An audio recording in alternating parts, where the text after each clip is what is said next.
Also, look at the name, lifespan calculator. Classic. We really reduce it to its.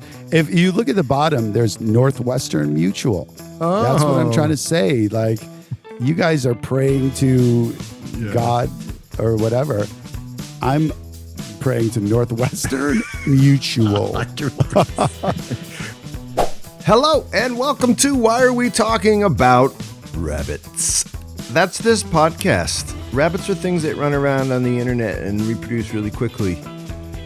Big media memes for big media money. This is different. We're talking about things that aren't rabbit-like. Today we're talking to Uncle Seth. Uncle Seth appears yet again, his fourth time on the show.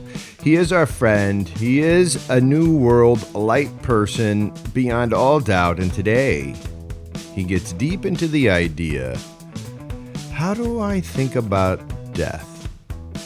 And shouldn't I calculate it using Northwestern Mutual calculation numbers, thereby becoming a better light person? Episode 42. That's this. Uncle Seth uses science to calculate his impending doom on WAWTAR. All right, Uncle Seth, what's up? How you been? I've been great. How's everybody doing? Hey, cheers to you, man. Cheers to you. We're recording this on a lovely Monday. Is it warming up in Chicago, Uncle Seth? It's been a little miserable last few days. It's cold?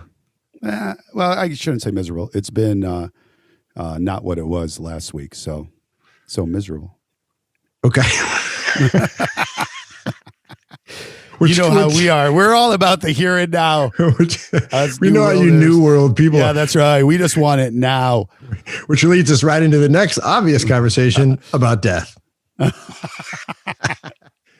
Uncle Seth, you know we talk new world, old world stuff, and this one was actually partially a commenter sent this in, and then you followed it up, did a little background for this. How about that? You did some work. Yeah. What was that like? I didn't like it. No, yeah, wasn't good. It's not everything I thought it'd be. No. Well, you produced a super cool lifespan calculator that we're going to get into. And I think the reason we're going to get into it is because we've noticed in the new world, old world divide, which is our relationship, that weirdly, I kind of want you to talk about death sometimes. And weirdly, you're like, I'm good. I don't know if we're going to go there right this second. And then it's a topic that I don't know if that's true. Was that unfair to you? I don't know. I don't think it's fair or unfair. I what I would say about myself is that I like talking about death. I don't like talking about people who have died. And so for somebody who's, you know my track record, that ends up being, I've had a lot of hits.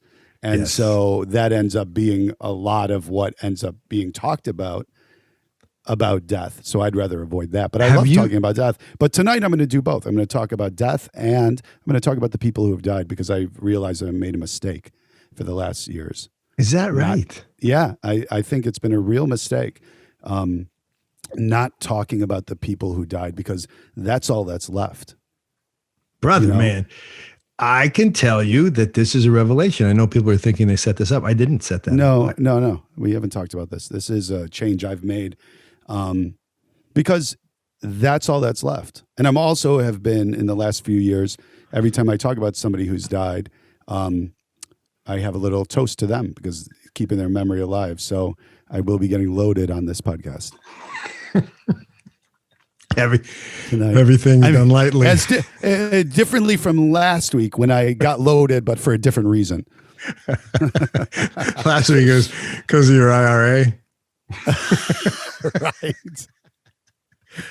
Last week you just couldn't stand to look at your bank account.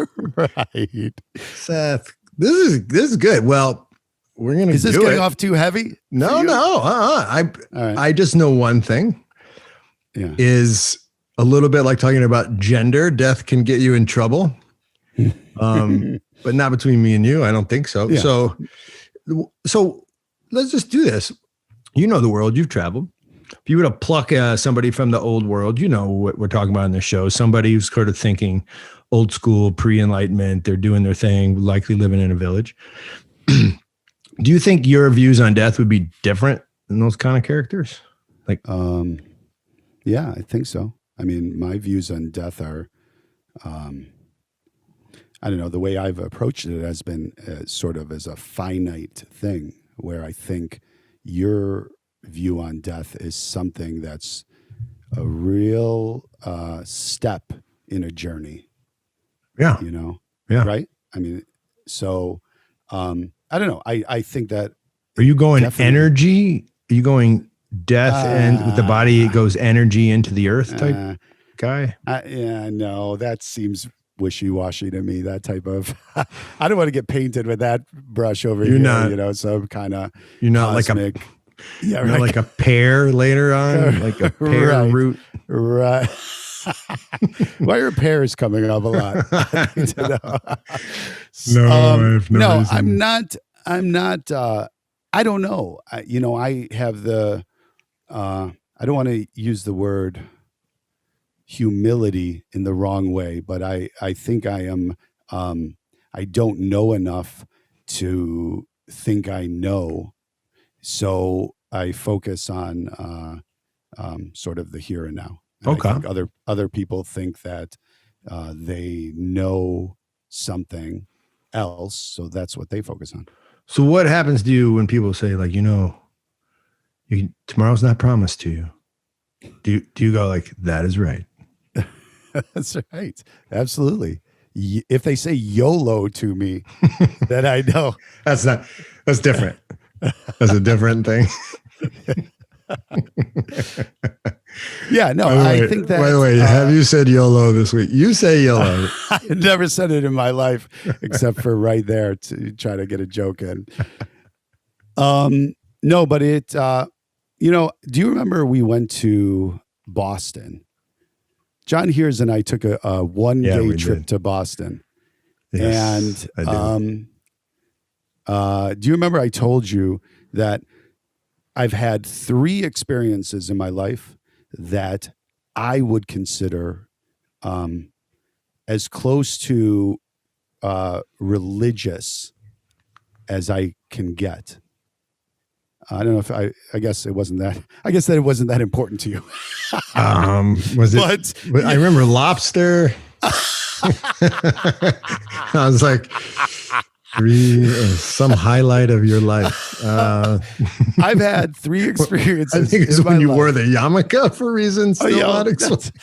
That's I wore a yarmulke. That's a different appropriations conversation. That's right. That's true. That's true. This one is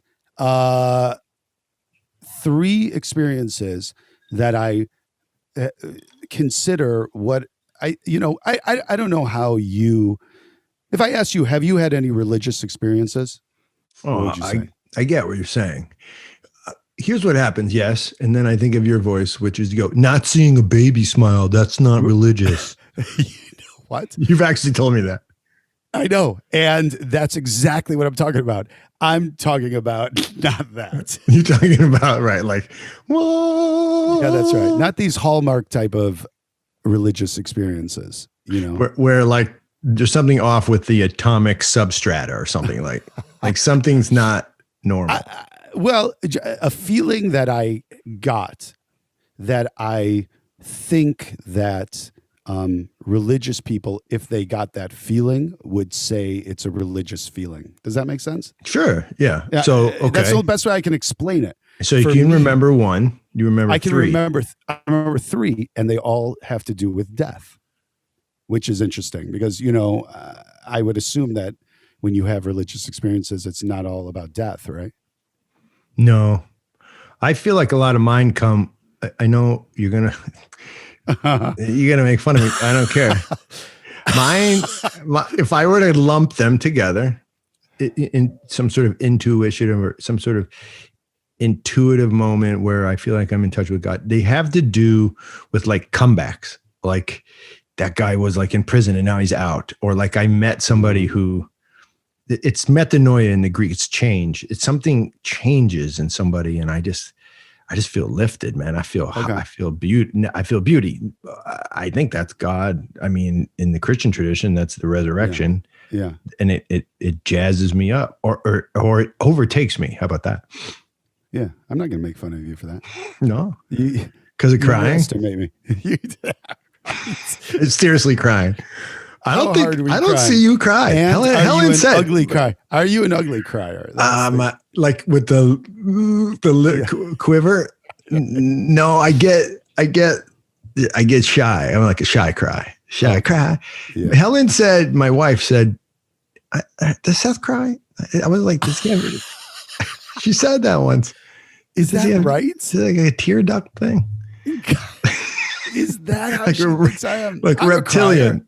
I'm a crier for sure. Are you? Oh yeah. Is it like kids stuff? What makes you cry? When people die. Dying. Okay. Dying. I've teared up in movies. I cried. I teared up in watch your words. Awakenings. No, with like Robin Williams. No, with Robin Williams. At the end where Robert De Niro has been getting this treatment for you're a medical crier? Encephalitis. I know, what was it? I forget. Yeah, I don't know. I think this is you're a hospital bed crier. I'm not a good crier. That's all I can say. Do you quiver? You're a quiver guy. I wouldn't quiver, but my face doesn't look good. It's like unsexy cry. It's unsexy. Who cries sexy? Like the movie people. They do. Do you think they like get coached up? Like cry for sure. They're good at it.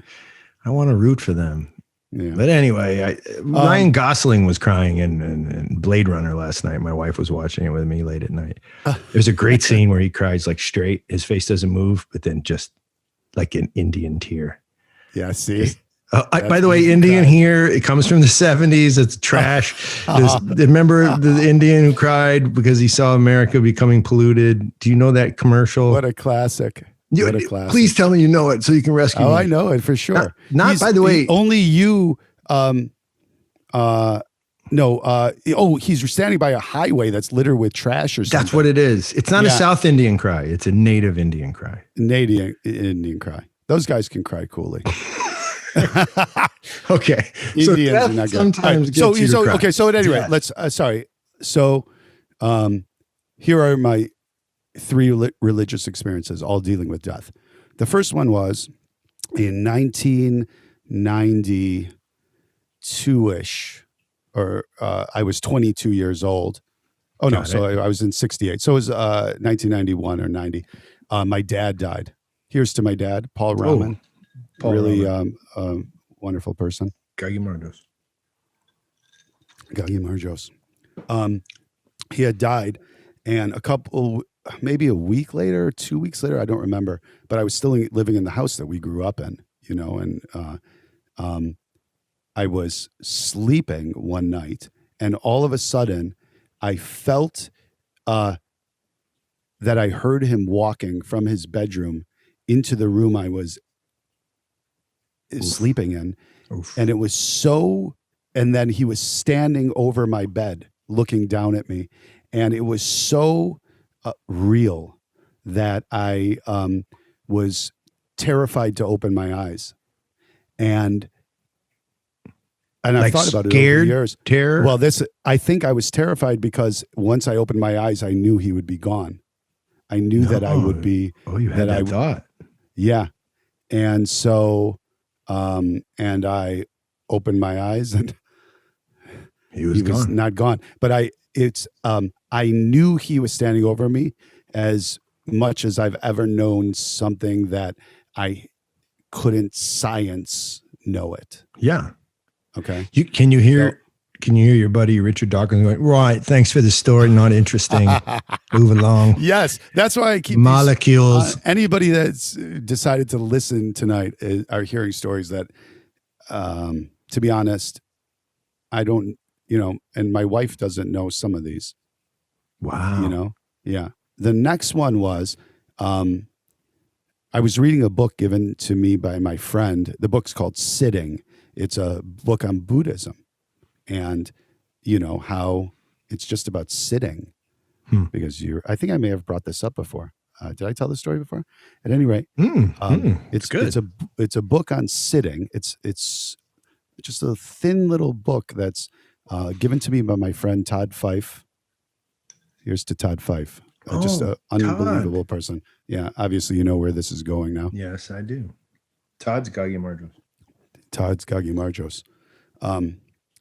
And he, you know, I tend to read a lot of different books at the same time. Put one down, pick it up, and so you pick it up. You know what I mean, wherever you are. And so I put this down, bent in half onto my table. And then, you know, other books get put on it and things and whatever. And my friend Todd took his own life. And this is a guy who I knew when I was 14. He changed my way of thinking. I would not be here right now if it wasn't for him. Wow. Just changed my way of thinking, and a brother. And he committed suicide. And he had given me this book. And so it was probably a couple of weeks or maybe a month after he had died that I picked up the book that he had given me, and I pulled it, and it was split in half, you know, and I pulled it up, and with I was on the top of this page right here. I know exactly where this is. It was on the top of the left-hand page. And I had finished around the first paragraph. So I reread the first paragraph, and I remember, oh yeah, this is where I was kind of leading off, because the next line in says, "And what do we do when our best friend commits suicide?" Yeah. And you were just coming to that part of the book. I was, and I had put the book down. Yeah, bro. I mean, I don't know what you say that, but do you think God did something there, or is it the law of chance? All right, so let me just go. This is a whole. Well, that's a good conversation, but that story is. Right. I like hearing this, man. It's interesting for sure. Yeah. And then the third one was, I have another friend who was also friends with us, with Todd and me, and got hit by a train. Here's to Jim Springer. Jim Springer's good. Jim Springer. And he got hit by a train and died. And I remember that. So we were brothers, you know, and when we were 18 or 19, we went to Michigan to a friend's house, and we wanted to get out of there, and the other buddies that drove didn't want to. So Jim and I, and a girl that I was dating at the time, and we were all about 18, 19, and we hitchhiked back from Michigan. And along the way, it was just like a great journey, really epic journey of just like, it was a beautiful day, and we walked for a couple hours, and we got rides, and people took us through drive-thrus in the back of their pickups, and, you know, just classic, you know, and we rationed our cigarettes that we were smoking, and your friends were trying to ditch you. Yeah, exactly. You were that guy on that trip. Sorry, Jim. Jim, where are you? Jim, this is a beautiful story, but I just know Seth is like, hold on, guys. I got cigarettes. I was holding them, yeah. So and all along the way, he was singing this song by the Hollies. What is it? Riding along on a carousel, trying to catch up to you. You remember this? Sure. Just a random, weird, poppy song, the Hollies. And so we sang it all day as we were walking along and trying to catch rides and whatever. And a few years ago, I was, so this was 20 years ago that this happened. And then my friend was killed about 10 years ago. And a few years ago, I was driving to Wisconsin, Sheboygan, with my family in the car, you know, and my girls are reading and Alice is reading, or they were talking, whatever. And so, and I was just thinking that the day looked a lot like that day. It was just sunny, and I don't know. I just had a flash back to that day, and I was thinking about, just in my mind, and feeling the sun on my face, and it was really a beautiful moment. And I snapped to, and I realized that the girls are talking and whatever, and I thought, I got to get back to, I got to concentrate what's going on, and I clicked the radio button, and that song was on. This is a song. I know this sounds really This is shaking cheesy. you. No, it's shaking you at the time, right? Yeah. It's shaking me now. I mean, I know it sounds really cheesy, and this happens to people, and they don't attribute anything extra to it. But this is something that I was like, what is going on? And I didn't say anything. And so when my wife listens to this podcast, if she does, I think she's getting tired of this kind of crap. So she's not listening anymore. Wait, great she line. Gets bored. I think she's getting tired of this sort of crap. So there's other crap. She'll like listen this. in. I say, hey, there. I just then drove the next few miles in it. Yeah. So I got a question. Yeah. Is the in it joyful, or is it? Yeah, it's. Or is it scary? I think it's both. Okay. I think it's sweet bewildering. Sorrow. It's bewildering most of all, because then you start to think, oh my God, if there really is something out there, I'm not getting on John's podcast anymore. There's no reason for you to. Right. That's excellent. So I know that, this is just some crazy coincidence. There's no, Jim's not coming to me through Wisconsin radio. He's decided to, What part of you knows that? Like your mind or something? Yeah, my mind. Is that the part of you that makes that decision? That's the part of me that has to make the decision. Okay. Do you do it like math? Is it become? I'm not trying to poke a hole. I think it's beautiful. No, go ahead. And I think no, there's an answer to all that. I mean, no. Oh no, I don't want to say that. I do not have an answer to what that is, but I think there's a way of understanding it, at least from the Orthodox old world perspective. But I'd be interested in your perspective, your old world perspective. So first of all, I want to say stuff like that happen. That happens every now and then maybe I'll tell a story about my dad, but there's layers. So I think sometimes movies try to do this. Inception's one. There's like layers. This is just an explanation done with words out of a mind. Already I'm buying it. And so what feels like a different time period to you, like later, it's all happening sort of concomitantly. It's touching each thing, the book you were reading, right? The actual suicide, they're touching, and then you're experiencing it in your mind at different time periods. But actually what's happening is in some ways that you're experiencing the various layers of reality all at the same time. But to you, it looks like through time. That's one way I've been told. It's like, but again, I don't know if I can even explain it. A lot of old traditions don't try to explain this stuff in the way that like me and you modern men would try to explain it. And I think that's why light people gave up on trying to explain about death, because they just don't, there's no evidence, right, for anything. Yeah, right. And that's the whole thing. And that's what... is that what makes you say it's coincidence? Well, I don't know. My whole way to get through my deaths, and don't worry, people, listening audience, there's plenty more deaths to come. By the way, can I say that? This dude, there's a lot of death, Seth, in your life. Yeah. With people you love. Yes, correct. This is my point, is that that's the closest I've had to what I think would be what you would call or maybe feel as a religious experience, and it all has to do with death. So I am I wouldn't say concerned. I'm interested in death. I don't love talking about people who died, but I'm going to do it tonight because they deserve it.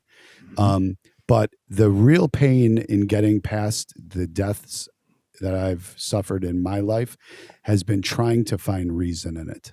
Mm-hmm. And I realize that's a fool's errand. And so, and that can only bring pain. And so I've really worked on acceptance.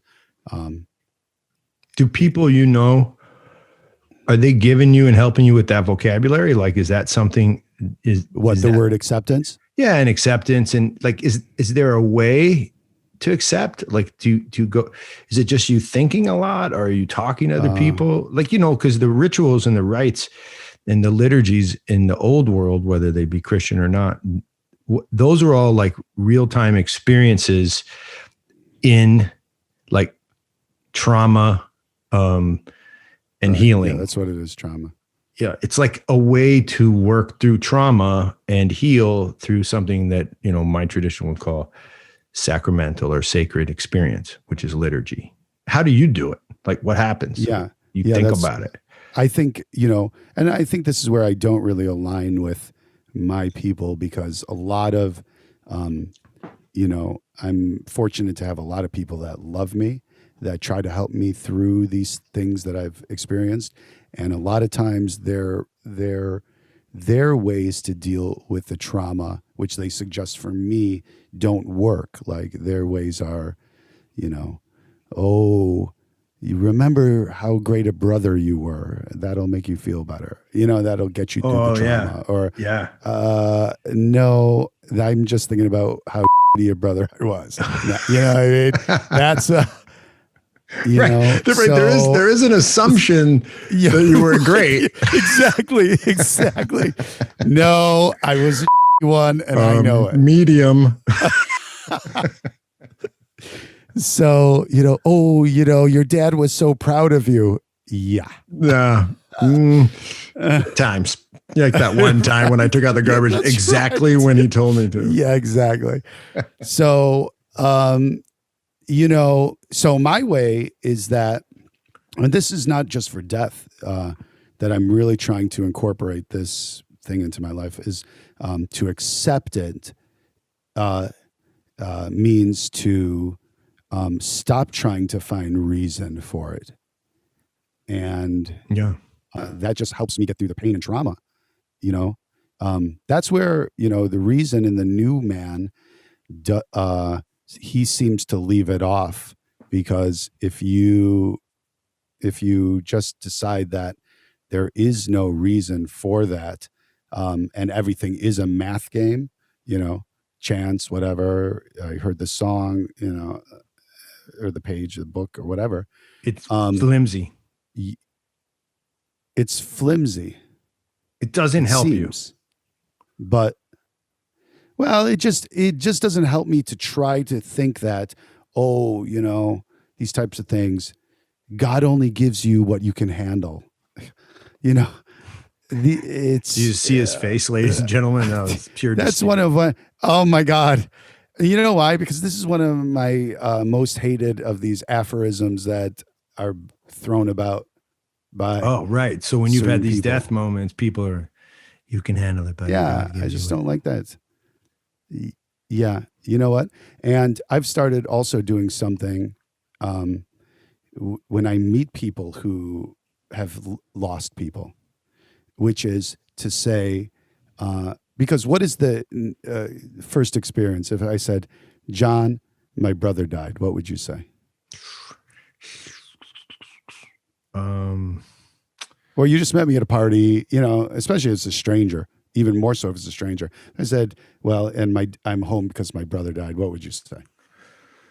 Well, dude, I would say your awkwardness, even it just, what would you, could I look? Your awkwardness. Does it look like even in this role playing just scene, below the camera? It does not. God, don't hang out with John at any parties, people, because that's right. What would you say if I just said? I would just go like, where's the refrigerator? No, I would say at the party, at the party. All right, I'm going to tell you what I do. Well, Honestly, if because I just say, John, yeah. John, I'm here in town because my brother just passed away, what would you say? I would say memory eternal, because that's what I say to people who die that I know in church. That's an actual chant. It's a hymn, however you want to call it. Okay, all right, that's a good one. All right, I mean, can't I? Do you hear people say, "Hope you can keep him going strong"? My people say, "Oh, I'm sorry for your pain." Really, always just, yeah. I don't know. I felt this seems because after "Oh, I'm sorry," I don't know. It just always rang hollow to me. It doesn't. I don't know. Just for me, I'm not judging anybody that says it, but it's just like that's not what I want to say to people. Right. So now, if somebody says, and this just happened. I just met somebody whose husband died, and I said, "I gotta hear this. What's his name?" And she said, "Bill." And I said, "Let's drink a toast to Bill." Okay, man. Okay.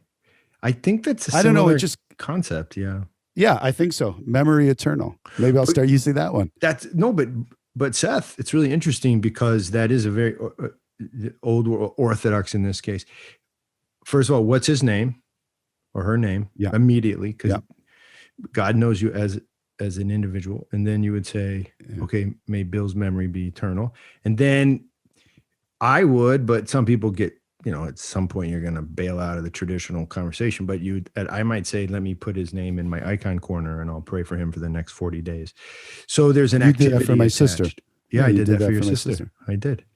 And so that's one of the ones coming, people. Yeah, that was a tough one. You're a tough guy tonight. It's impressive. Yeah, I know. But I'm going to go through. Yeah, I tell you, memory eternal is something that I hear, and then I heard it sort of on CNN. You didn't think I was going to say that, did you? It was Wolf Blitzer, and they were doing some COVID explanation of, a woman somewhere. And then she said, Emily Jones, may her memory. And I was going, what? May her memory be a blessing. I was like, wow. What are they doing there? Like, we're taking all your best stuff. CNN, like, and then I just got like, I feel like they did like a research, like a marketing study on that. Don't you feel like that? Check that one out, guys. Check that one out. Send that one through the machine. This one's going to run. We're going with it. Tell the other guys, tell Don Lemon to go with it. They ran the little Chiron blow. Yeah, that's right. They did that. Memory, it will live. May it be a blessing. I'm like, that's kind of a ripoff, but okay. Should we do? I think we should get to the calculator. Do you want to do the calculator? I think that, here's something that I talk about death a lot because with my family and my friends and with my children, I want them to be, I read this, the number one job and really ultimately the only job you have as a parent is to prepare your child for your death. That's it. And I think that works for both new and old. I think that's a new world, old world ladder. Yep. Yeah, it's pretty good. And so part of it is... I would add, I can hear one more thing. Yeah. From my side of the aisle, would say for your death for sure, but they need to prepare for their own. That would definitely be added. Go ahead. Sure, absolutely. And so I think that it's important to kind of be sober about, what your life looks like, pragmatically from where you are till. Yeah. Is that science? Thing. This is your thing. Yeah, this is my thing. This is one of my dearest friends on the whole planet's thing. This is it. Can we pull this up? Do you want to do it? Yeah. And so there, as I pull this up, what is the idea behind this most excellent idea that we're going to calculate our life? We're jumping right over to science's turf because actuarial science is people who have quantified death. And so this is super new world, Yes, we're actually putting a number to your life. We got to do it. Here's the lifespan. It's just also look at the name, lifespan calculator. Classic. We really reduce it to its. If you look at the bottom, there's Northwestern Mutual. Oh. That's what I'm trying to say. Like, you guys are praying to God or whatever. I'm praying to Northwestern Mutual. 100% right after out that. of Omaha. I think they're out of Omaha. Okay, so see, what I liked about this is, and I've done a bunch of these ones. I like this one because you get a question by question running total of how long when you're going to die. Yeah. So if you're not seeing this, if you're listening on a podcast, it's just a page on the website where when we're done shortly, we will calculate how much longer we have on this earth. Yeah. Uncle Seth and I. And you're going to see what, I love it because it really quantifies certain aspects of your life and what it means to years that you have left on this earth, whatever you believe, new or old.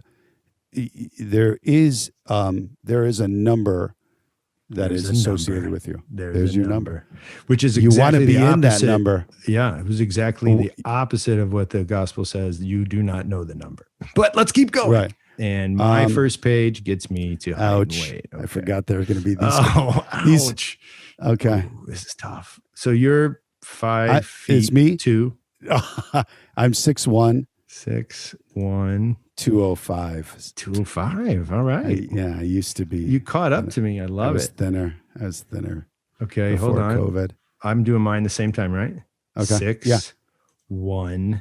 No, guys. I'm 6'1". All you people out there. I was 6'2". At some point, I was 6'2".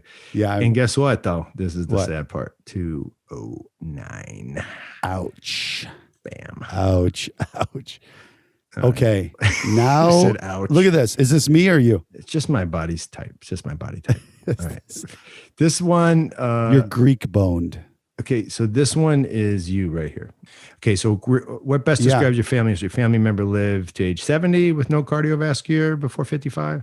Cardiovascular problems of a family member before age 55? 2 or more family members with cardiovascular problems before 55? I don't know mine. And mine is solidly 2 or more family members with cardiovascular problems before 8. There it goes. It only goes down 2 years for that, though, which is pretty impressive. So I'm at 77, but I have to answer. Yeah. So cardiovascular problems with a family member before age 55. 55 I have not had. I have had 59 and 60. So I don't think I'm going to have to answer there. Okay. I answered. And you moved up.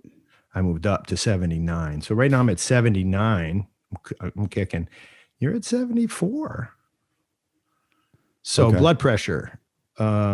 Which best my blood you? pressure is checked regularly with normal reading. My blood pressure is good. So it's blood pressure checked regularly with normal reading. Nice. My blood pressure, I don't think I've ever checked it, to be honest. Is there one for that? Don't know my blood pressure. That is true. You've never checked. I don't check it. I'm not proud or anything. It's just. Aren't you married to a nurse? By the way, she says the same thing. Okay. Guess what? I'm at 77 and you are at 77. 77. Okay, great. Yeah. Stress. This is testing your stress to find out when you will die. Stress is a positive influence. I have my share of ups and downs.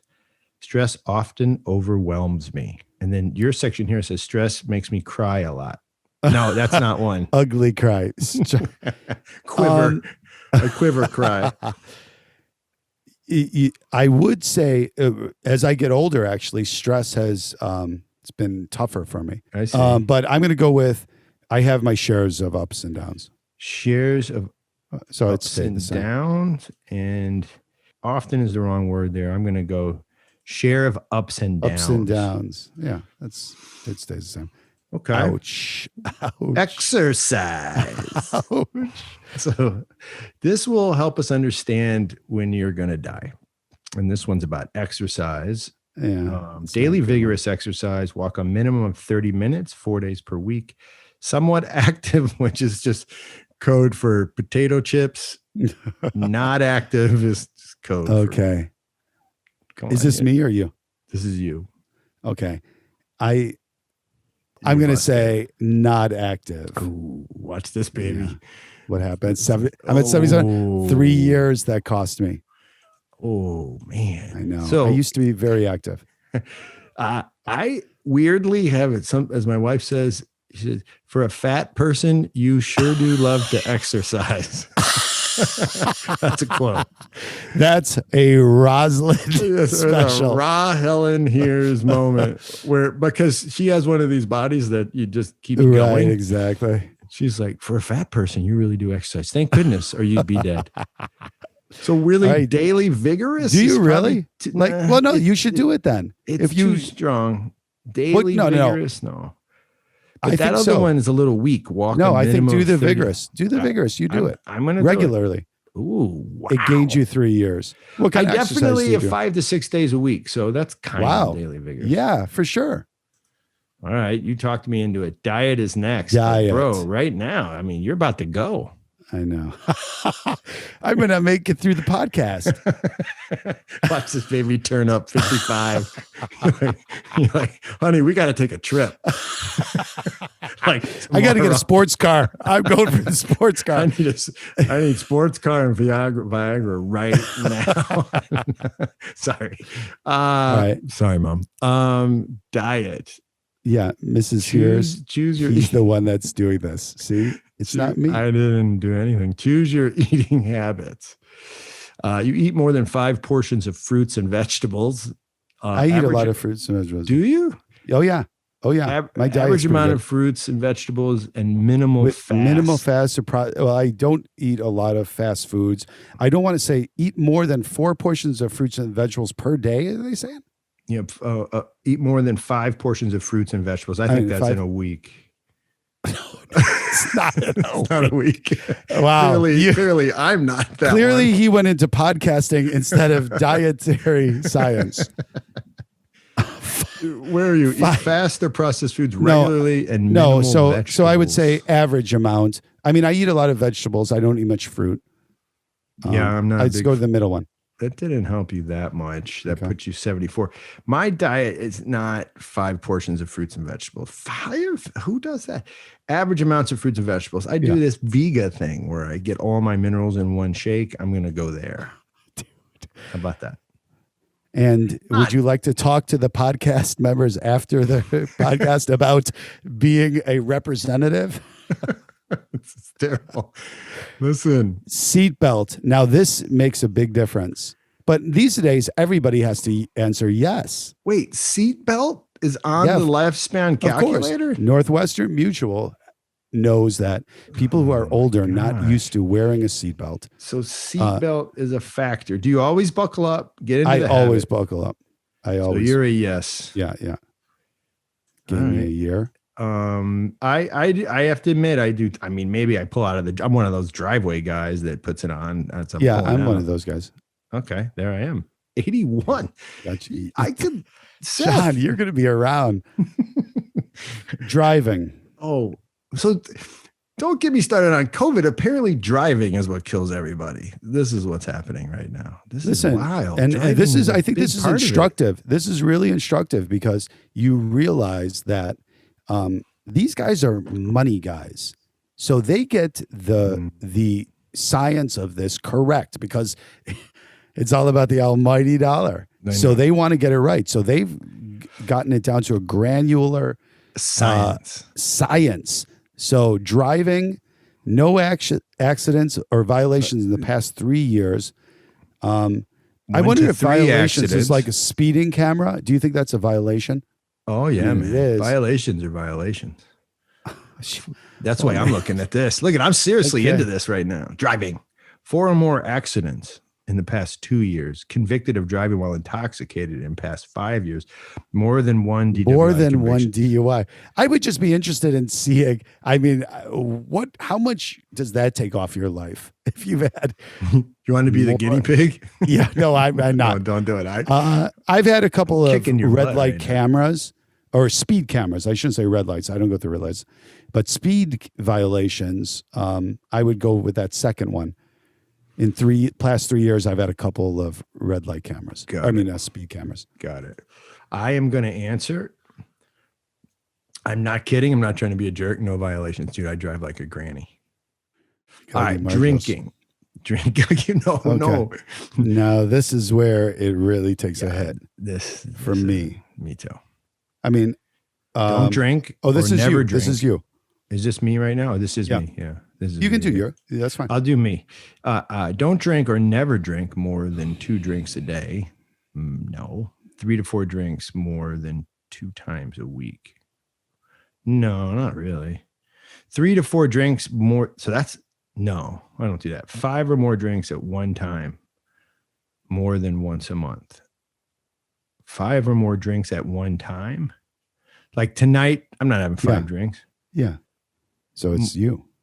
Or never drink more than 2 drinks a day. Never is a hard word there. You sure these guys are science? No. 3 to 4 drinks more than 2 times a week. 3 to 4 drinks more than 2 times a week. You might be that guy. All right, I'll answer that. Because that's sort of a moderate type of drinker. So it would be like, it's moderate, but it's not crazy. Right. I'll have a wine with my wife. Okay, I'm going to, oh gosh, that hurt me. How took many me years? down to 3? 79 for 3 years for drinks. that? Ouch. That bottom one is 5 or more drinks at one time. What's that about? Okay. Yeah. What are you going with? That's the one I'm going with. Is that the one you're going with? Because for me, I don't drink during the week. I've never been somebody that would just have a drink at home by himself. But when I go out, which was probably once a week, or I play music once a week, I have this intake, whether it's milk or water or scotch or beer. I drink about this many fluid ounces per sip. And that's your more than once a month. So there it is. Yeah. That took you down. Ouch. Bro. Ouch. So I'm at 79 years. So I know when I'm going to die currently because of this test. So do you. And it's not pretty. I know. You want to do smoking? Smoking. Okay. Never smoked. Quit more than 2 years ago. Quit less than 2 years ago. Smoking less than 2 packs per day. Smoke 2 or more packs per day. What do you think about this? I was always against smoking. And my dad, here's to him, he died from smoking, really, So this is Let's face it. That's Let's face narrative. And so I was really against smoking. And then when I was in college, I smoked for a couple of years, this type of thing. Do you think that's what they mean? Yeah, I do. Did you quit more than 2 years ago? That kind of thing? That right. You think it's that kind of thing? I smoked for a couple of years in college. Okay, fine. Put that. Like you didn't have a cigarette when you played bass the other night. You didn't have a cigarette. I haven't had a cigarette in 30 years. Oh, then that's more than that. Not a puff. No, quit more than 2 years ago. That's you. Yeah. That's you. Oh, you could bump you back up to 70. Great. You can take that vacation a little later now. So put the cigarette out, click. Okay. You never smoked, right? I never smoked. I don't think I've had one cigarette. Now, cigars? No, that's cigars. That's cigarettes. Yeah. That's cigarettes. Okay. Lifespan calculator now takes us to drugs. I forgot that we were doing that. Ouch. By the way, is this when we get arrested? That's right. This is where you lose subscribers. I may not answer truthfully. Okay. No, fair enough. Drugs. Read this out because maybe there's some leeway in the description. First of all, if people are watching, they've already read it. But for those who are on the podcast, it says drugs. Taking drugs is one of the best ways to lose the lifespan calculator. Ouch. Okay. So drugs. Never use drugs for recreation. Use drugs for recreation. So that's weird. Wait. No, it says if you use hard drugs like cocaine or narcotics, it's time to look at your lifestyle, not your longevity. They just said quit the test. Right. You need to get off the computer and if you're taking this test and you just read this is how you decided, right? It's just better stop. Okay, no, time. I think they're talking about like cocaine or narcotics. I smoke pot. Yeah, you said it. Are we counting that? Can I say that? No, I'm not counting that. They're talking about cocaine or narcotics. So then never use drugs for recreation. Never use drugs for Oh, recreation. you got bumped up for that. No, that's now, some you. people just went. Some people that just was went, you. Oh, well, I can say that too. If Okay. If it's cocaine and narcotics. If it's cocaine and narcotics. What about bath salts? If it's bath salts, you got to put me as heavy user. I was seriously last night. I was dropping some melatonin. Mainlining and snorting a big fat rail of melatonin. You've got never used drugs too. Which never to use drugs. A lot of people are like, wait, did these guys just not count marijuana? But they're calling it cocaine and narcotics. Yeah. And it's not like I'm doing bongs all the time or whatever, you know? No, I mean, that's what it's trying to get to. What is this question trying to get to? Do I use drugs in a way that would endanger my life? No. Right. And again, to determine when you're going to die. Right. So doctor visits. I regularly schedule checkups. This is for you with a physician. I go to see a doctor's office when I feel ill. I never visit a doctor. I regularly schedule checkups. See, man, this is good. I'm going to answer here. No, guess what? For me, a doctor visits for me is I go to the doctor's office and no, not even when I feel ill. I mean, if it gets really bad. Never visit a doctor? I'm not proud of that, but John, you shouldn't be. Again, I refer you to his wife, the nurse. Well, I kind of rely on her, but I don't think they mean that. The numbers are in. John Heers, 81 years old. Guess what this means? I can start doing cocaine. Exactly. We should go back and see how much that cost us, because if it's only 2 or 3 years off the end total, what's the problem? What are you waiting for? I came in at 81, solid. That's actually the age my dad died. Okay. Maybe a year earlier. Okay. Dude, you came in 72. I'm not even sure you qualify for retirement benefits at that point. I know. It's bad. I've done these before, people. Look at people are listening going, wait, he's done these before? Yeah, I've done these before. There's a bunch of different ones, you know. 72 is your number. Yeah. Okay. And so it's so funny because when I bring this up to people, especially my wife, she thinks it's so morbid, whatever. You know, I don't see it that way. I think it's sort of empowering to know I've got 20 years left. How am I going to structure my 20 years? This is so fascinating. And then if I get 20 after that, if this is wrong, everybody's always like, oh, you shouldn't talk that way. You're going to live forever. You're not like your dad, whatever. But why? What sense in there is thinking that way? The sense is in thinking that you have 20 years left, live it or structure it. And then if you get bonuses on the back end, great. Yeah, but see what he's doing there, guys? That's very new world. Because your reliance is that thing is an algorithm that they just put in. Like it's some weird mathematical equation. You know, right. You just tried to put weird in there to denigrate it. I did. It's not weird. It's you live by these algorithms every single day. This is what you're paying insurance for. You're living it. So this is legit in terms of when, you know, your heavenly Father is not going to twist the numbers somehow. To give me a couple extra. but doesn't that feel like those numbers? Where did those numbers? Yeah, so it's not gonna let me off the hook up for the cocaine, for the fat rails. Listen, this feels so religious to me. Your people crack me up on this one. You've just calculated a number and then actually did a riff where you said, it helps me to structure my life. I feel like literally that thing was like a revelation to you, like it came from heaven out of the internet and like hit you and you went, thank God. Doesn't it feel like that to you? No. it doesn't feel like that was a gift to you, that number. Like, yes, thank you. Thank you No, for the it gift. feels, knowledge is empowering. So if you're Thank saying you, actuaries. Thank you, holy actuaries. No, no. Thank you for crunching numbers on my behalf, holy actuaries.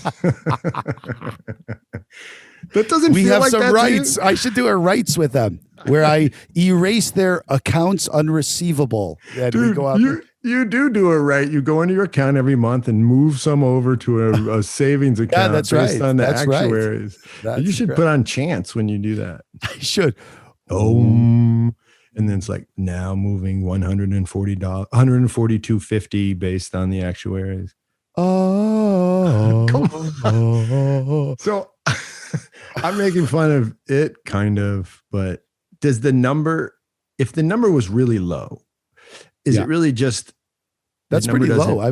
That means I'm going to be 53 this year. I have less than 20 years left to live. Ooh, when you say it like that. Yeah, it's not as funny.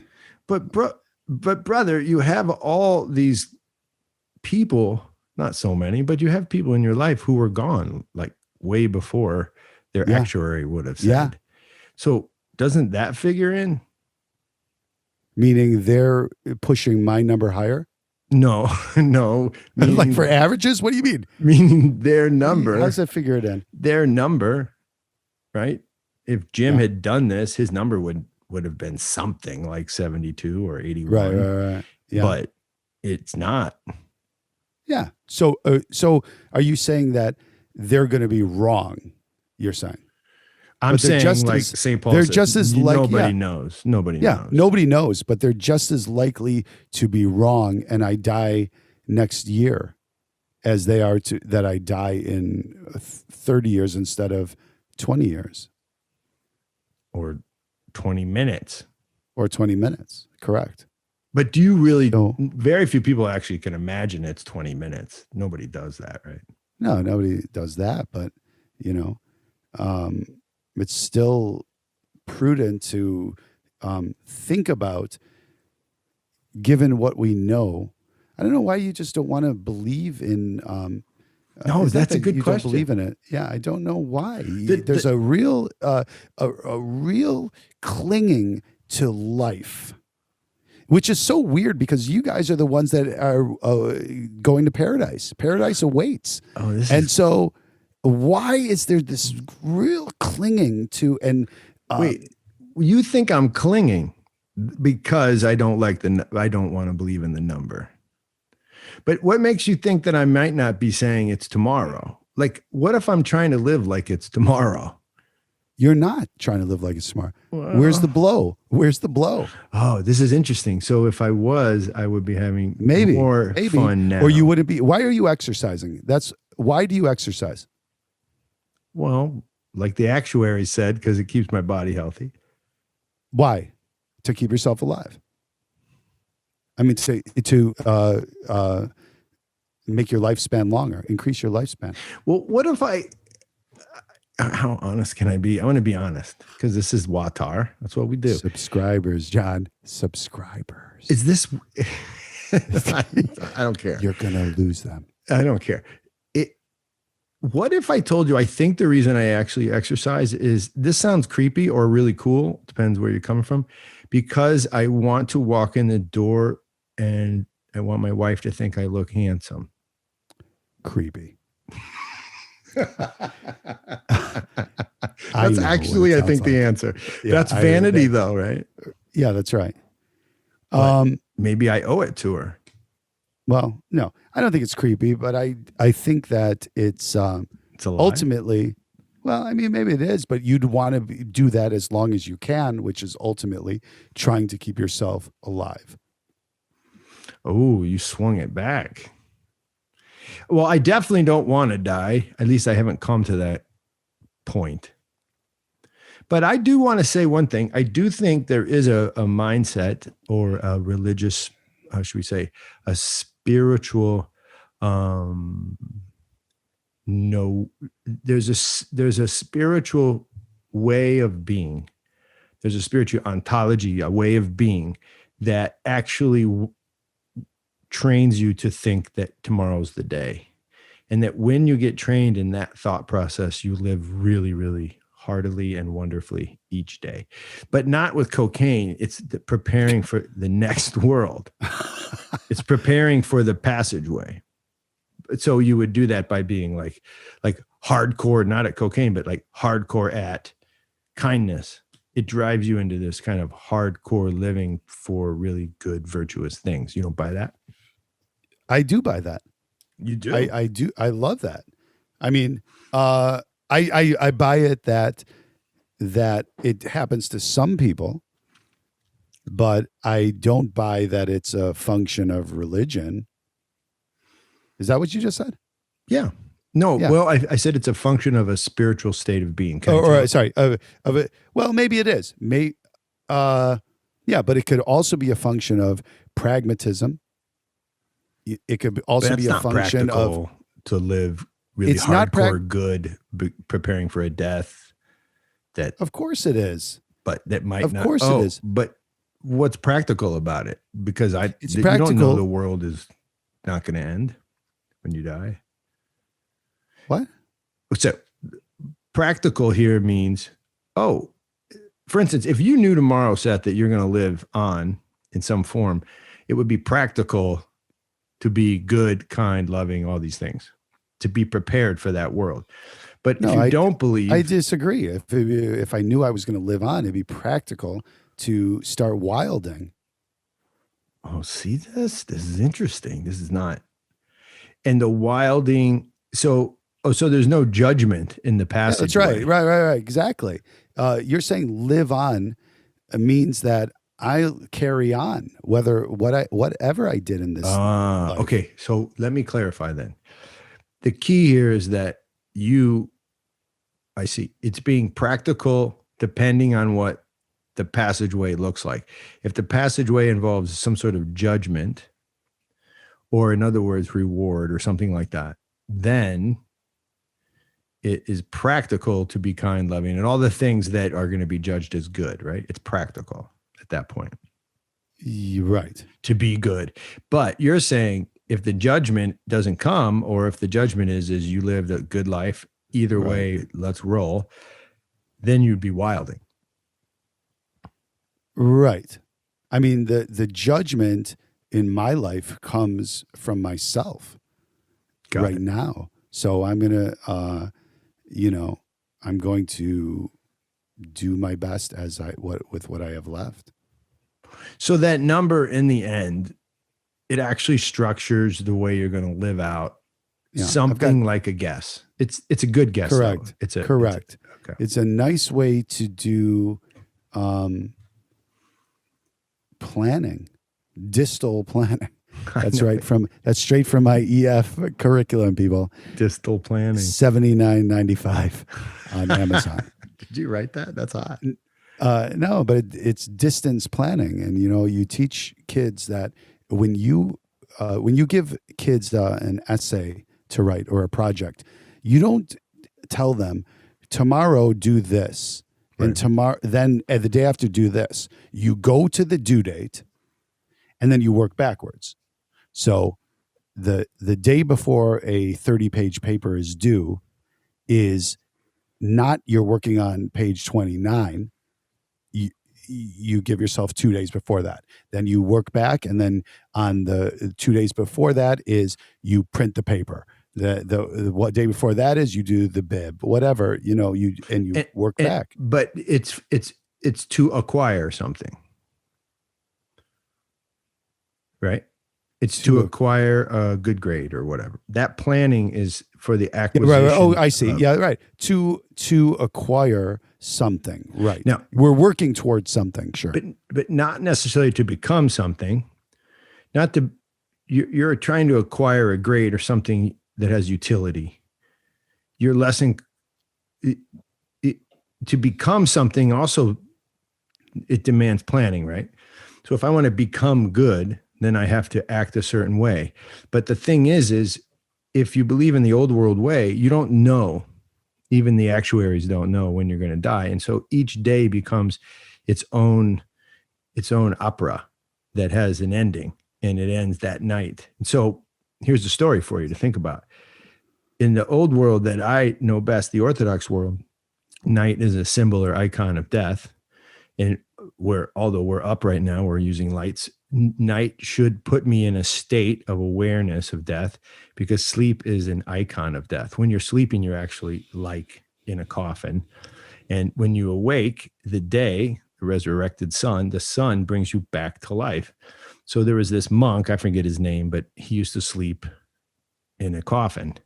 And the other monks were nervous because, though they're all going there for spiritual, heights, they're all mixed bag, and they're watching this guy and he's in a coffin. Like, he actually made a coffin and then put his little mattress in there with a pillow and like got in, and it actually had a skeleton painted on it. And like one of his brother monks was like, "Hey, Abbot, this guy's he's not acting right. Like, he's sleeping in a coffin and he's weird." Like, I walked in there and he got up out of the coffin like a vampire or something. And so the abbot went to him. I forget the monk's name. This is a real story. I forget his name. He's like, "Father Seraphim, what's with the coffin?" And he said, and this is where the actuary thing really comes into play. He said, "What happened is I was starting to take things for granted, / I had a number in my head when I'm going to die. And I felt myself getting loose, and I felt myself being intemperate, and I felt like I needed to remember my death. So I built the coffin as a way to crawl into and remember that one day I will not get up out of here, and that each day I do, it's a remembrance of the resurrection, and it brings me to life." And he meant like to live in life, like in the living moment of goodness. Yeah. So I like that. You can't do that with an actuary number, though. The actuary number doesn't. It screws that up. Why can't I have a number in my head that's a reminder or a goalpost of where I am on my journey? Like, if I'm at if you're on a football team, your play at the 20-yard line 80 yards away is different from your play at the 20-yard lines from the end zone. So why not have that little reminder? Well, here's the answer, or an answer, because you actually don't know what yard line you're on. Okay, but if you think you're around this yard line, then wouldn't that affect your play calling? Yeah, you would contextualize for, and I think this is what the spiritual life would say. The old worlders would say this. Yeah, you can do that. It's not reality, though. It's like the Matrix. It's just something you're constructing to help you feel better in a confused world. Are you telling me that? It's best. Are you telling me that the old world has some providence over the material world and the date of my death? Yeah, it's tonight. It's when the sun goes down. I'm like talking about. Oh no, it's like the reality. It's like the layers. I'm talking about. No, I know. It's the layers. It's like. I want to know this, John.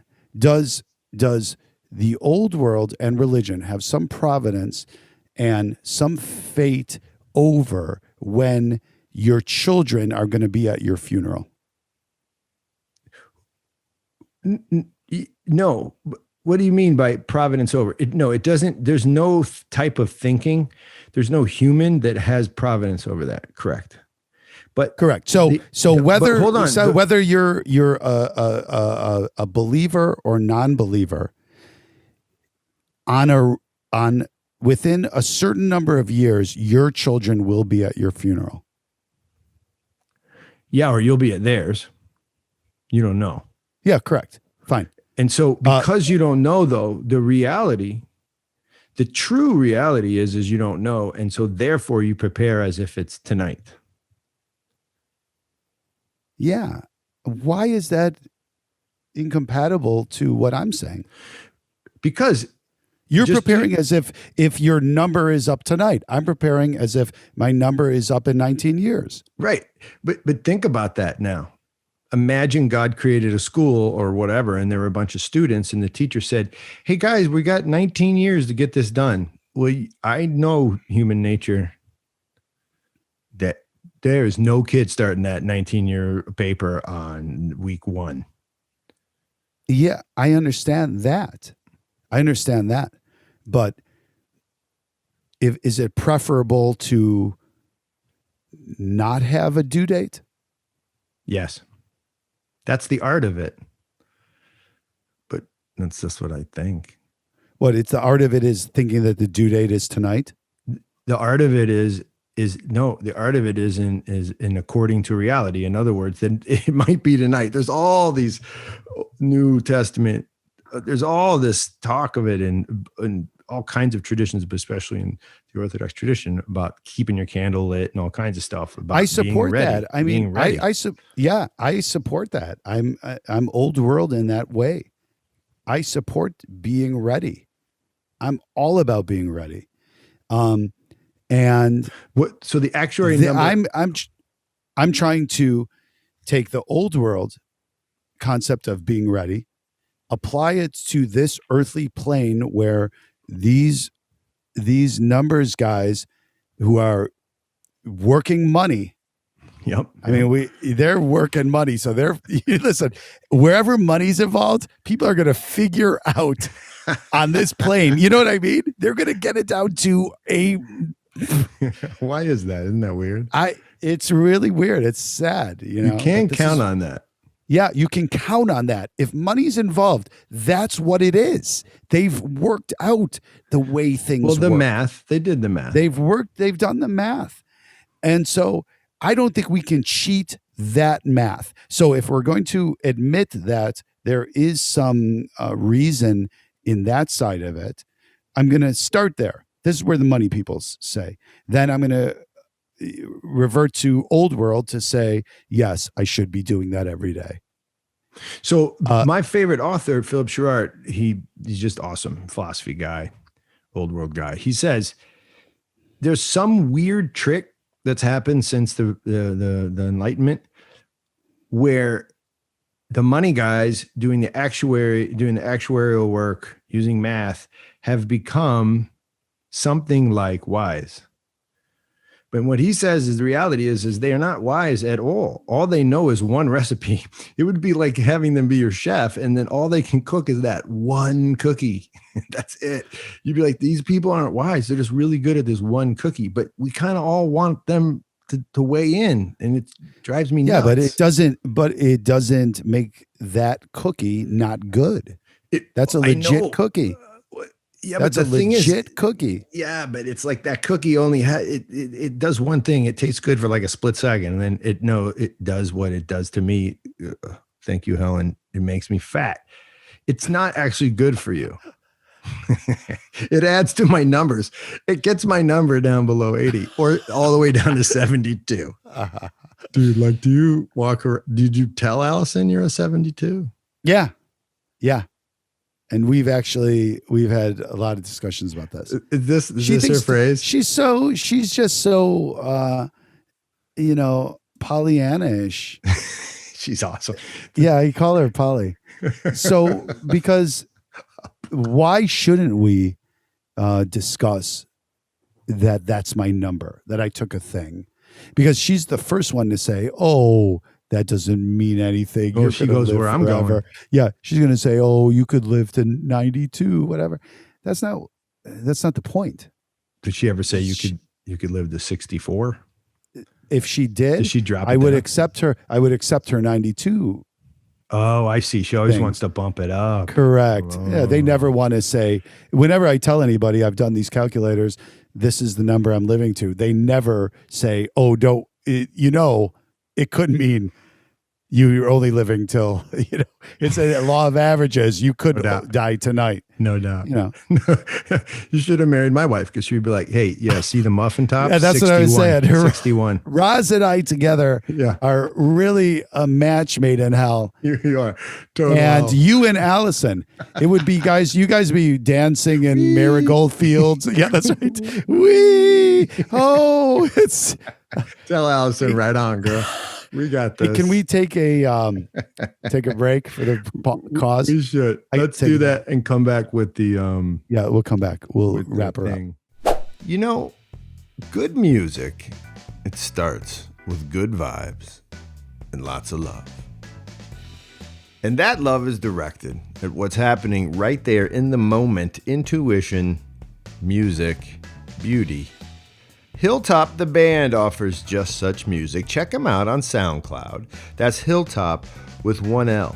And if you love Chicago and you love live music, check out Hilltop live on the weekend of June 5th, featuring our very own Seth Rahman, playing bass and acting as a light person extraordinaire for your musical enjoyment. That's right, Hilltop with one L, Chicago's best four-piece eclectic acoustic sound. Check them out on SoundCloud. Check them out on Facebook. Now back to the show. That's a little commercial there, Seth, and we're back. And what we got to do is finish up with our regular segment that I love probably the most. First of all, let's just say this about our conversation. There's more for you to say. But I want to say this, and don't like fight me too much. I remember two particular moments when, well, one was your sister, and here's to my sister. Here's Maya. to your sister. Maya Rahman. Absolutely. Incredible person. Ask anybody that was lucky to know her. Dude, amen. I remember during that time, that morning period, and also Jim, where I tried to enter in on a conversation with you. And, you know, I'm religious or whatever. You didn't reject it, but I couldn't get any tread. And then I realized this is sacred, man. I have to watch out. I have to watch out for this. So that you opened up tonight a little bit. It's pretty. Yeah. It's pretty cool. That's a function of, actually, that's a function of the life calculator, because I've realized that, you know, I have less time left to keep these people alive, you know, because once they go, and that memory of any of my memories with them are gone from the earth. Nobody knows them, you know, and nobody. So that's what's happening. So that memory eternal, I don't say this in a pithy way. Use it. It's real. It's what there's a reason it's coming out of these deep traditions, these years, thousands and thousands of years. There's something about it that's real. And that memory eternal is moving you. That's pretty badass. Yeah, I think so. It could be the memory eternal, or it can be the life calculator. I see. It's impacting you in a way. It's just making me somebody that's doing something to honor these people that came before. Because you see fewer years on your life calculator. Because I see fewer years that these people are going to be kept alive within my power. I mean, obviously, their children are going to remember them, or the stories, and their mothers if they outlive, they outlive me. But I don't know. So this is all a work in progress, you know. Right. So the life calculator is yet another reason to quit doing narcotics. Because then you have more time to honor their memory. True. But again, it's you got to balance it, because you don't want to. I got Jim's memory on one hand, and I've got that fat rail on the other. It's like, yeah. I mean, Jim would like that joke. Jim would love that joke. You love that joke. He would make that joke. He'll be thrilled if there is a God. And Jim is somehow floating around and knowing what's going on. Why did he everyone actually say floating? Will be bummed that he did, because that's what you guys do. You float. There's harps. Was there some 80s cartoon where everybody from our generation says God and then some reference to floating? Yeah. He's got a beard, white beard. There's a harp. I I honor your concept though. Yeah, Jim would laugh, thank you. and I'd like that the calculator. I mean, all things, right? All things can teach, and I like that. Although I should probably pay attention to it then. Although my number's solid, I got plenty of time. I'm doing. No, you're right. You're good. I'd like to do one more shout out to Mark Moronic. Here's Mark Moronic, who was not my friend for very long, but really made an impact on me when he was alive. And then he was killed in an accident, a horrific accident. And he was extremely religious.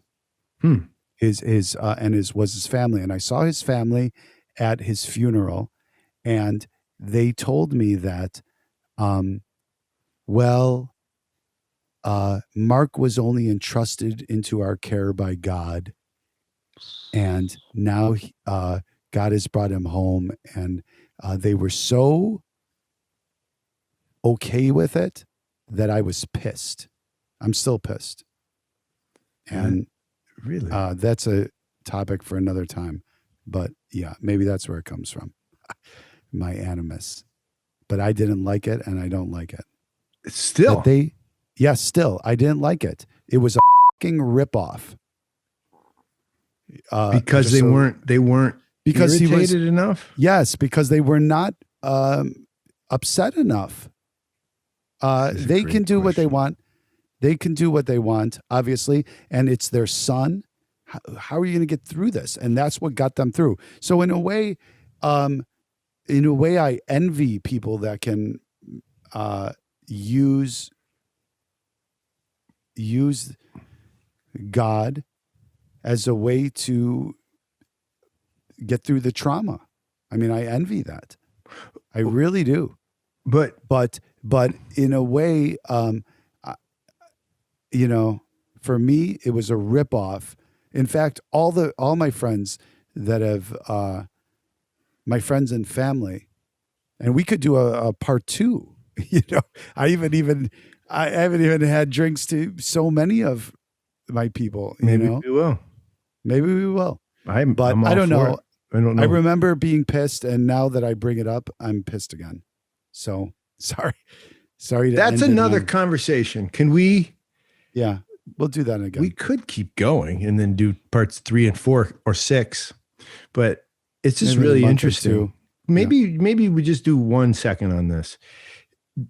Is the anger because a proper reaction to Mark's death should be a loss? Like, yes, you lost, man. You lost somebody. You lost. That's right. Because as much as you can sucker yourself with the idea that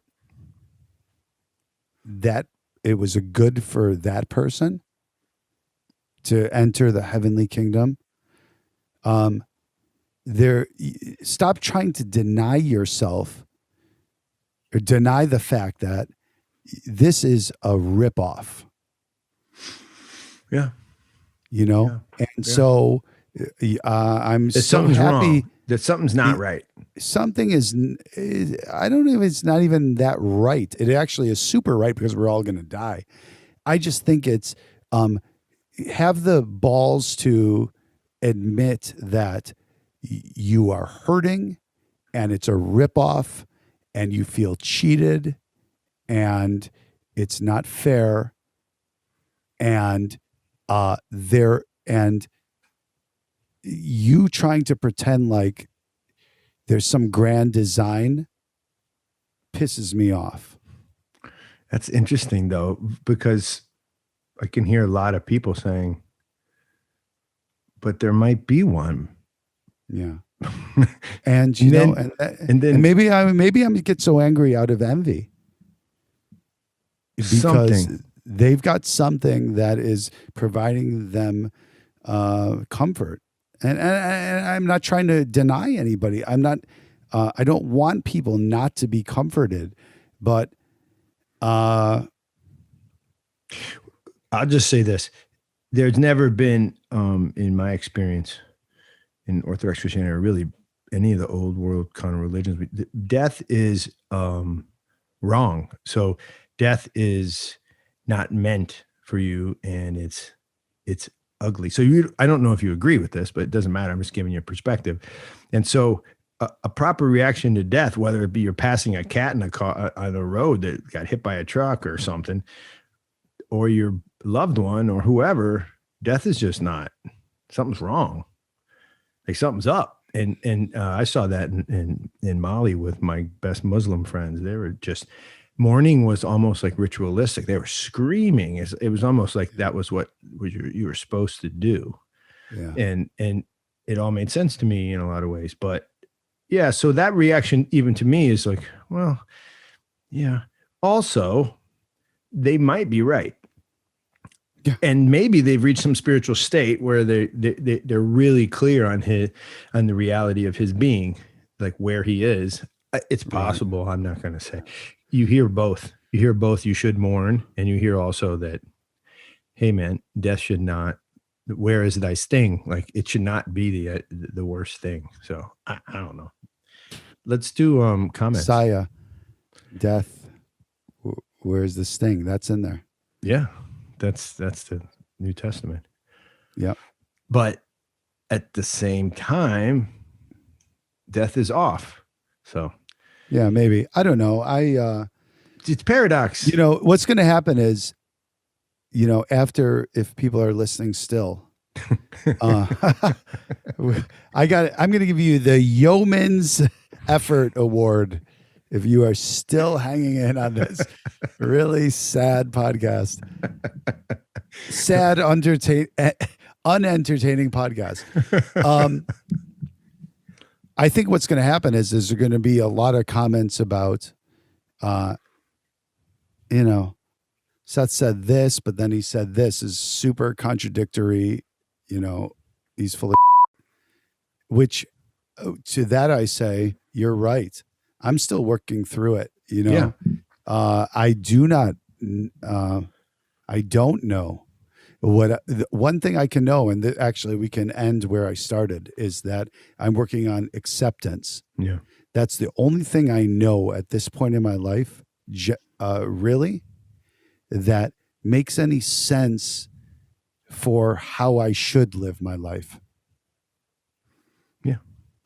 Well, paradox, man. The twin paradox of being our birth and death, and they're both, they're very odd and they're impossible to understand. And because they're paradoxical, they're by nature irrational. And so you go acceptance, or in the old world, you say miracle, or you say, you know, that which can't be understood. I don't know. Let's talk about comments from last time. These are actual comments from the comment machine. Yes. Both online where you can read them, and also on my phone where I get them personally. This is one of my favorite parts of the night. The comment machine with Seth, Uncle Seth. I'm happy that people care to comment, and also that they think I'm full of no, well, it's sort of borderline shit. Okay. It's not full, like it's not okay. It's not a pile. Okay. Of shit. Here full of it, but no, right. Well, here's the first comment.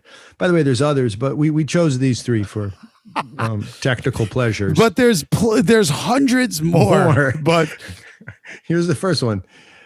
I won't tell you who said it. Maybe you can guess if you've been listening to the show. Quote, Seth is more fun than you, John, but he still hasn't convinced me of anything.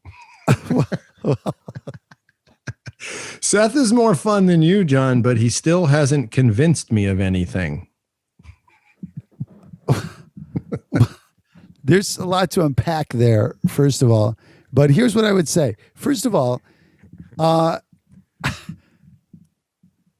I on here to convince anybody of anything? I don't know. Maybe that's the podcast my role? world. Maybe that's the interweb. What is my role here? Well, I just think your role is to be a human example of new world modernistic thinking. Okay. And so, AKA my friend. Right. So, but so I think whoever made that comment, you know, Yeah, Well, I'm you're more probably not gonna fun. That's convince- positive. Seth is more fun than you, That's true. but he still hasn't convinced me of anything.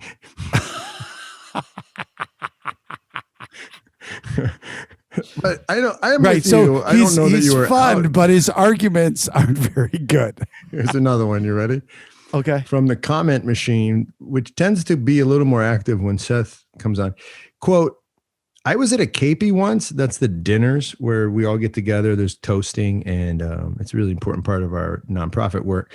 I was at a KP once with Seth, and he seemed indifferent. Was it because of religion? Unquote. What?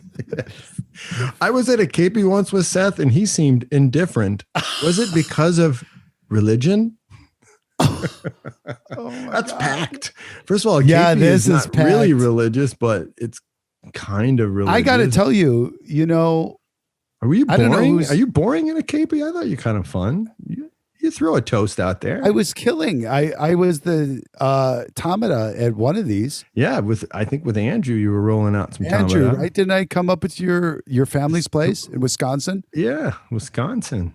So I was up there. I thought it was great, but I did get into some. Maybe it was at that table where you thought you were great that they said, I was at a KP once with Seth, and he seemed indifferent.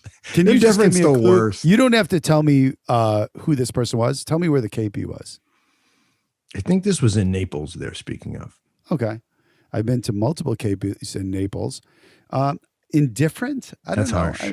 Indifference like, worse than like jackass. Indifferent? No, I think honestly, at these KPs, I am really celebrating what I think is the reason you're there. And I think it transcends religion. You're there for, these toasts are built on something well beyond religion. Yeah. Beyond religion. That's interesting. I like that phrase because religion makes me nervous as a word. Yeah, I think so. You're talking about values and reality, maybe. Goals and things to celebrate. And I think I'm down for all of those things. Now, whoever wrote this comment may have seen my face when somebody brought up JC. Oh, I see. That's or something. You know what I mean? Something might have happened. I don't know. And to be honest, it's not as if I'm like at these KPs, if somebody's talking about something religious, that I'm just like, like I'm not. You can't, ladies and gentlemen. No, I know. Andrew, that was excellent. Andrew. But by the way, I love your reaction to this random quote because Seth is a pleaser. People don't realize it. He's like, fine, I'll be better at the KP then, whatever. Dude. That's true. He's right. And now wait till the next KP, guys. You're going to be like, woohoo, Jesus. Hey, that toast reminds me of a lot of things, but mostly. Like the parable of the mustard seed, for instance. Oh, no. You're loose. Okay. I could just see you like leaning over to the Tamada. Hey, I got one for you, buddy. You ready? Just let me rip on this one. This guy reminds me of John the Baptist. You know what I mean? I could see you totally overcompensating. Everyone's like, what's with that guy? What's with that guy? Why does he keep bringing up random biblical references? And then literally someone leans over and goes, it's because of that one episode 42. He's trying to make up. You ready for a third comment? Maybe the last comment, and then we'll call it a night. Okay. From the Uncle Seth comment machine. I love Seth because he doesn't take everything so seriously and seemingly is smart. Best quote ever. Listen, start every podcast that I get to be on. Put that. Can that be your beginning? Today, episode 61 with Uncle Seth, who is seemingly smart. I wish I knew who. I don't know who that was. Best quote ever. Well, I would say spot on. Yeah, I am seemingly smart. I love Seth because he doesn't take everything so serious. I don't take everything so seriously. I mean, I take actually, it's funny because it depends on who is in my life. That if you said that, they would say, "Are you kidding? He takes everything seriously." I actually do think you take everything seriously. I take but everything seriously. You're willing to flip it and make it funny, even in the moment. So I appreciate. You know, and in a way, this is my way of dealing with the trauma of taking things seriously. Is to do these jokes. But this, so he's right on that point. The seemingly smart thing is he's right on that too. This might be a female. I am seemingly smart. But they didn't say attractive, seemingly attractive. So maybe it's just the guy. So, for sure. Listen, this is a true story, people. Within 6 months, I had 3 people tell me about romantic relationships with me. My heart says yes, but my head says no. Oh no. That's true. It's true. It's true. This happened to you? This happened. That's code. Within 6 months, 3 people. The fact that I had 3 people in 6 months that would say that. It's code. For what? It's code for you seem unstable. Correct. I think that's what it is. They see no future with a person like me. Was it heart says yes? Was it heart says yes? No, heart says yes. Head says no. Logically, you're not going to hook your wagon. But they don't know. You must have not been using the lifespan calculator at that point. No, if I could have told them, actually, if I had told them at that point, 72. Yeah. This was when I was in my 20s. Bonanza. That's right. In my 20s, that's like 50 years. Great. Yeah, you're right. You missed it, but I'm sure they were nice people, but it all worked out. All right. Yeah. That's episode 42. You're the best. Thanks for coming on as usual. Thanks, everybody. But it was good. Everybody that listened to this, thanks so much. You guys, in the beginning of June, I'm playing a gig here in Chicago. Everybody's invited. And my band is, I think, tries at least to capture the ethos of this podcast. And John, you've heard my band. Is that a outlandish statement? Oh, no way, not at all. No, it would be. There's joy with a deep, subtle, profound streak to the writing and to the music. It's really good. So that's what we try to bring, and we're playing in June. Anybody can make it up to Chicago, Illinois. You're welcome. You can stay in my basement right here.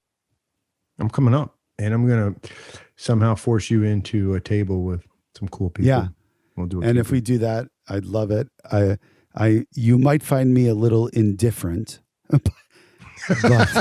but only when you bring up religion. Finish though with your band. What's the name of your band? My band's name is Hilltop.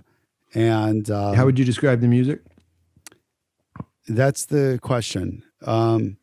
It's folky, I guess. Yeah, and funky. A little folk funk. A little cool. Folk funk. Yeah, cool vibe. Like folk funk.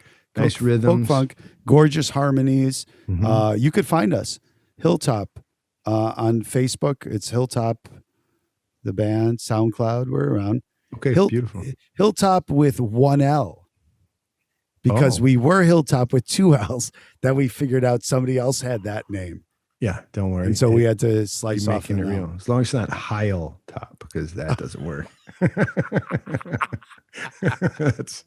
That's not good. Not as attractive. Keep that one out of there. All right, good. Hilltop playing in Chicago. There's a live event in June. Hopefully we can all get together. And so Uncle Seth calculates death. That was exciting. You guys tune in next time, and peace out. Thanks, John. Thanks, everybody. My buddy, Uncle Seth, checking in on the deepest, most impactful event maybe in human life, death. Shenis Kaki Marchos. Done lightly, we did it lightly. That means to you the victory, and when it's said, really at the KP table, that means to all of us, may we have victory over death. WAWTAR, that's this show produced by Andrew Schwark and Daniel Paternos, and it's brought to you by the makers of First Things Foundation. That's us, a nonprofit that goes out, lives long-term, 2 years or more, in the world's toughest neighborhoods. We hunt down local people with great ideas and then move resources their way so they can build their dreams for a better life. Nakvam dis, hasta luego, con bufo. Seth says goodbye, and most of all, tune in next time when we figure out once again how to talk about heavy things lightly on WAWTAR.